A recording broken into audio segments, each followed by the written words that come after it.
पाकिस्तानियों को पता भी नहीं चला और जनरल मुनीर ने सऊदी अरब को उनका एटम बम बेच दिया। अरब के शेख भी अब एटमी हो गए। मुनीर की जेब फुल, किराना स्टोर खाली। इस फाइल में क्या लिखकर सऊदी अरब को सौंप दिया, यह खुद शहबाज शरीफ को भी नहीं पता। पाकिस्तान की सरकार में किसी को नहीं पता। 25 करोड़ पाकिस्तानियों को भी नहीं पता।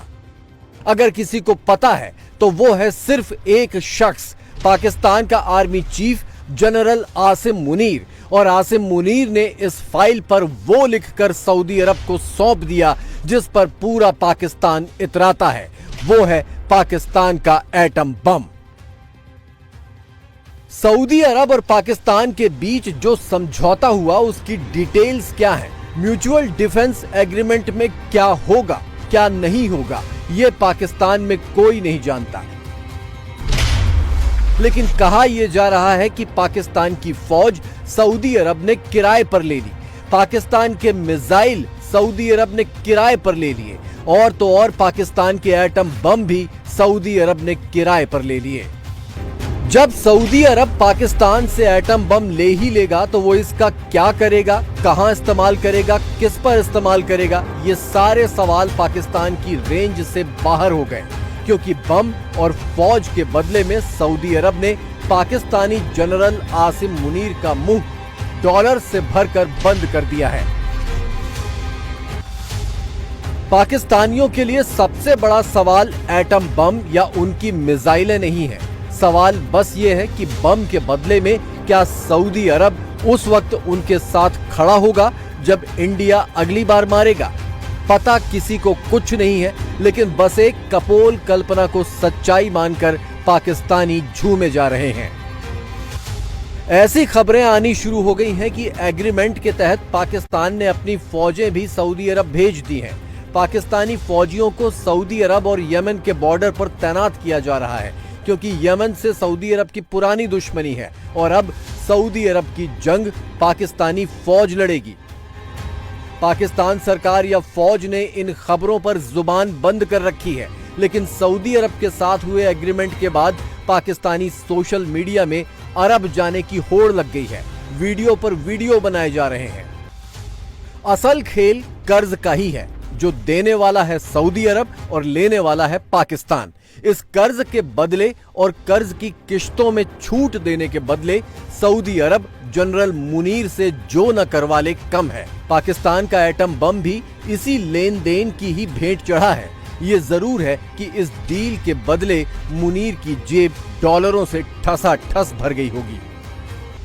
एक सवाल यह भी है कि मुनीर ने अपने एटम बम सऊदी अरब को बेच तो दिए, लेकिन क्या वो बम अरब के काम आएंगे? क्या मुनीर की फौज सऊदी अरब के किसी काम आएगी? क्योंकि ये तस्वीरें तो पूरी दुनिया देख चुकी है। जब ऑपरेशन सिंदूर के दौरान भारत ने घर में घुसकर मारा था तो पाकिस्तान के परमाणु अड्डे तक दहला दिए थे। भाईजान नूर खान बेस में आके गिरा है। ये अटैक हुआ है नूर खान बेस पे, बिल्कुल घर के सामने भी एक जहाज गुजरा है और ये नूर खान बेस के ऊपर अटैक हुआ है।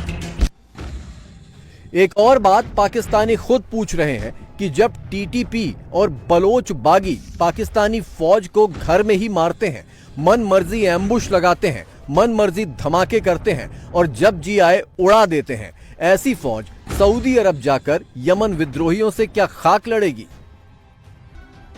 सऊदी अरब को एटम बम बेच दिए जाने की खबर को लेकर पाकिस्तान में सबसे ज्यादा हल्ला इमरान खान के समर्थक मचा रहे हैं। इसकी वजह यह है कि जब इमरान खान प्रधानमंत्री थे तब सऊदी अरब के साथ संबंधों में तनाव आ गया था और सऊदी प्रिंस ने इमरान से मिलने से भी इनकार कर दिया था। ताजा डील को लेकर इमरान खान का कोई विस्फोटक पैगाम जेल से बाहर ना आ जाए और कोई नई आफत ना पैदा हो जाए, इसीलिए जनरल मुनीर ने अडियाला जेल के अंदर और अडियाला जेल के चारों तरफ ISI को बिठा दिया है।